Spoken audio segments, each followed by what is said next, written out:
Shalom, shalom. Shalom. We represent the church of Great Millstone here in Cleveland, Ohio. Before we begin, we want to give all praise, honor, and glory to Yahweh, Bahashem, Yahushai, Bahashem, Rakakwadash.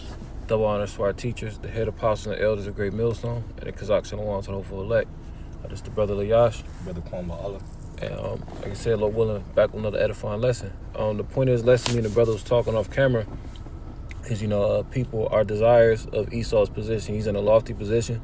The scriptures say he doesn't, have worries like other men. We've been at the bottom for so long, and on top of being, proverbs and bywords and always putting money into a bag with holes in it, now people are starting to get desires. It's a further separation from, the elite to the bottom of the barrel. The elimination of the middle class has been a success. There is no middle class anymore.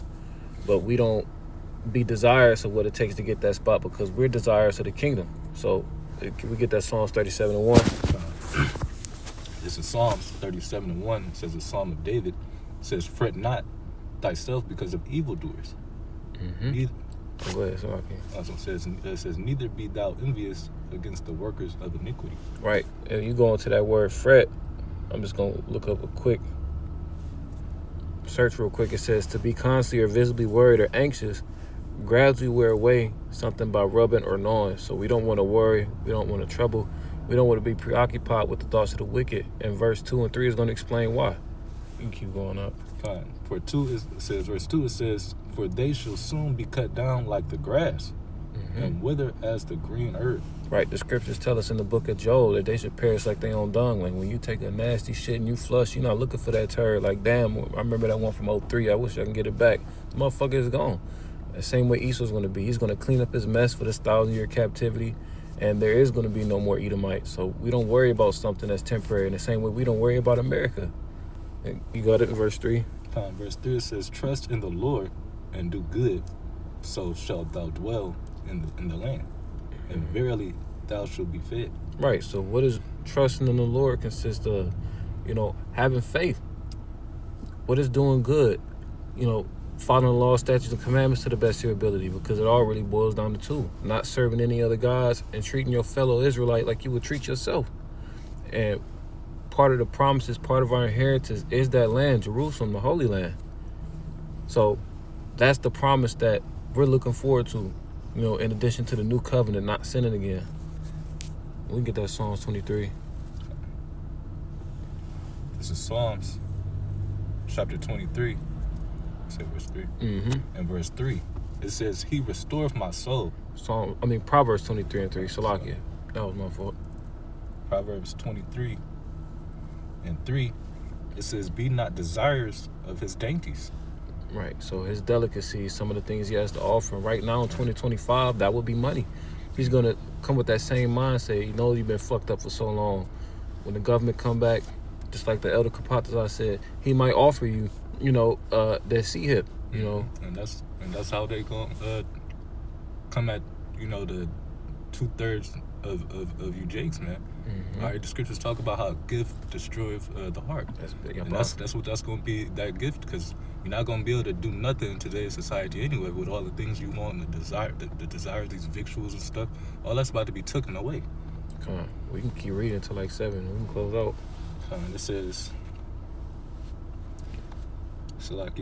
verse 4. No, finish out verse 3. Yeah, reading on in verse 3, it says, for they are deceitful meat.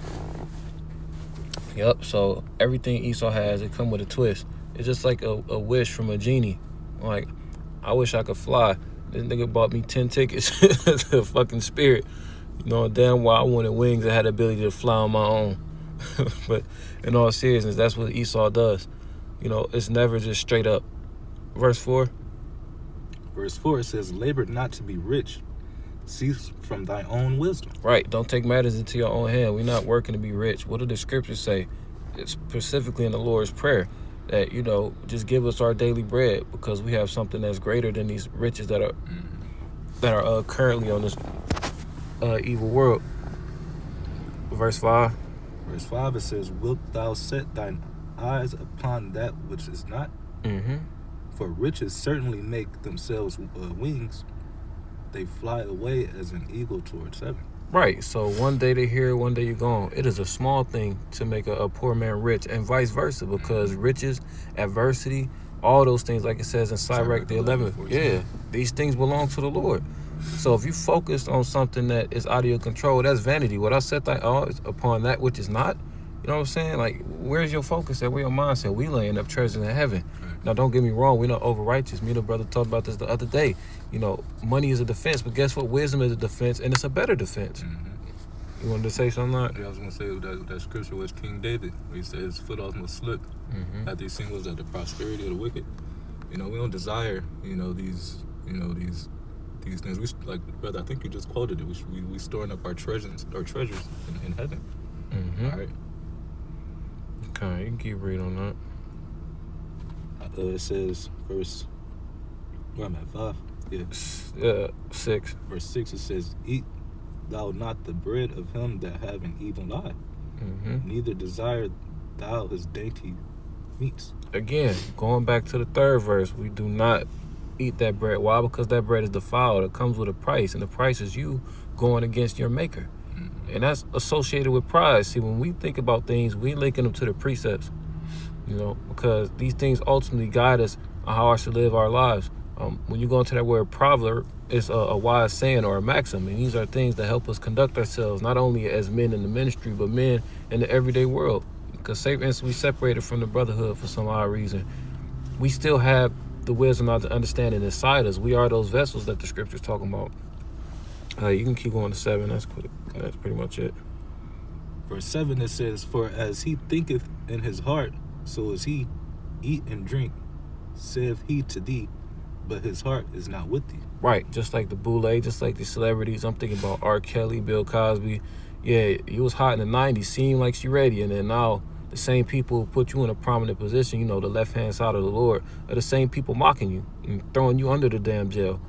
All the memes about, Pill Cosby, pulling up from the 3 and it's a pill in the bitch drink. Just as quick as they'll put you in that power position, as quick as they'll strip it away. And the scriptures talk about, not trusting the wicked. And, basically he'll use you. The scriptures let us know these things. That's why when they try to incentivize you on taking the C-hip, just like they try to incentivize you on taking the jab, we know via the precepts that we're not supposed to trust this devil. And if he's offering you something, that means there's something wicked behind it. So did you have anything you wanted to add? So call Halayim Lai, how about Shemel? Shout out to Water for giving us the spirit to do this lesson. We're going to close up by giving all praise and glory to Yahweh, Bahashim, Yahweh Shai, Bahashim, Rachakodash. Again, double honors to our teachers, the head apostles and elders of Great Millstone, and the Kazakh Shalom to the hopeful elect. Lord willing, until next time, Shalom.